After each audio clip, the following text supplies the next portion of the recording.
सुप्रभात सभी लोगों को और इस वीडियो लेक्चर्स में आपका स्वागत है। जैसे कि हम जानते हैं मेरा पिछला वीडियो था अर्बन पॉलिसी और हाउसिंग के और 2007 में लागू हुआ था और जो कि हम पढ़े हैं एफएआर के बारे में पढ़ चुके हैं। लेकिन इस वीडियो में हम पढ़ने जा रहे हैं national policy on urban street vendors. आप जानते होंगे स्ट्रीट वेंडर्स कौन कौन हैं, अगर उनका घर नहीं रहता है उनके लिए क्या क्या कौन कौन सा पॉलिसी लागू किया गया है गवर्नमेंट ऑफ इंडिया की तरफ से।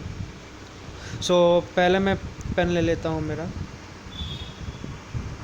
कब लागू हुआ है? 2009 में लागू हुआ है। Street vendor revise nation policy on 2009 में और रिवीजन हुआ है। लेकिन कब लागू हुआ? 2004 में से लागू हो गया है, क्योंकि वो स्ट्रीट वेंडर्स के लिए जो कि उनका उनका घर भी नहीं होता है उनके लिए वो पॉलिसी लागू किया गया है।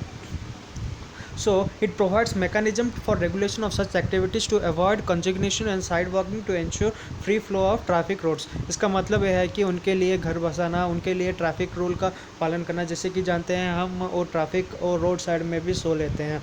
उनके लिए कौन कौन सा पॉलिसी है और इसका साइलेंट फीचर क्या है हम पढ़ने जा रहे हैं।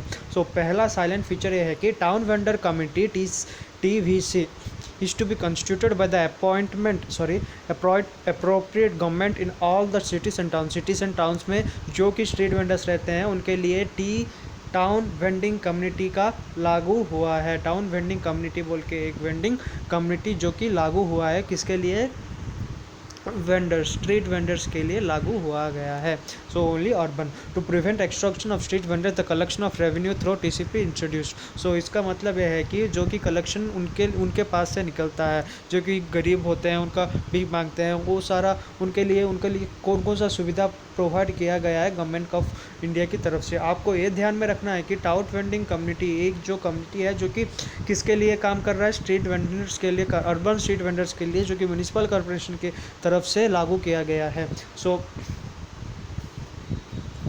Demarcation of restriction free vending zone, restricting vending zone and non-vending zone to be made city or town specific. Mobile vending to be permitted in all areas unless designated as non-vending zone। ये भी वही मतलब दर्शा रहा है कि discriminating और restriction उनके डिस्क्रिमिनेशन भी हमको होता है। और नॉन वेंडिंग जोन जो कि इम्पॉर्टेंट है, फ्री वेंडिंग जोन जो कि जिसमें वो काम कर सकते हैं, non vending and free vending, town city specific, mobile vending, ये सारा 5th नंबर पॉइंट और discrimination of 4th number point में दर्ज किया गया है। अगर देखें तो 5th नंबर पॉइंट क्या बोल रहा है? 5th number point, master zonal and local development plan to address the requirement of space to be street vending important urban activities. इसका मतलब यही है कि उनके लिए एड्रेस देना, उनके लिए स्ट्रीट वेंडिंग में उनको कुछ एक्टिविटीज़ का प्रोविज़न करना, वही 5th नंबर पॉइंट दर्ज कर रहा है। 6th नंबर पॉइंट देखें तो that should B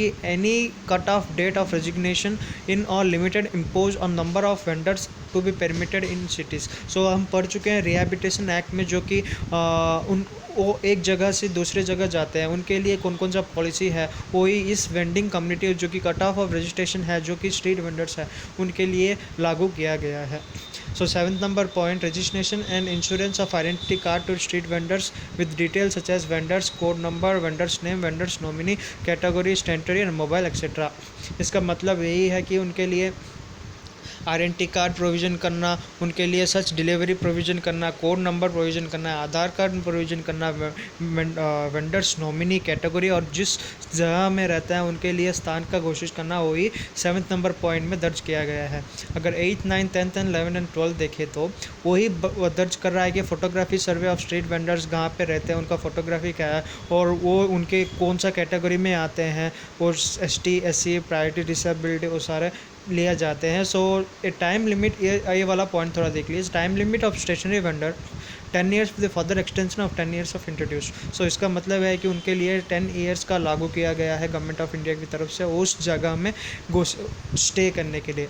street vendors being micro entrepreneurs to be provided with access to credit, micro finance, insurance, vocational education. इसका मतलब यही है कि उनके लिए माइक्रो एंटरप्रेन्योर वही एक अपना बिजनेस कर सकते हैं, अपना बिजनेस में सेल्स कर सकते हैं, उनके लिए provision of credit card, micro finance और इंश्योरेंस का प्रोविजन भी है जो कि गवर्नमेंट ऑफ इंडिया की तरफ से लागू किया गया है। किसके लिए? Micro finance, you can say national policy on urban street vendors के लिए। धन्यवाद।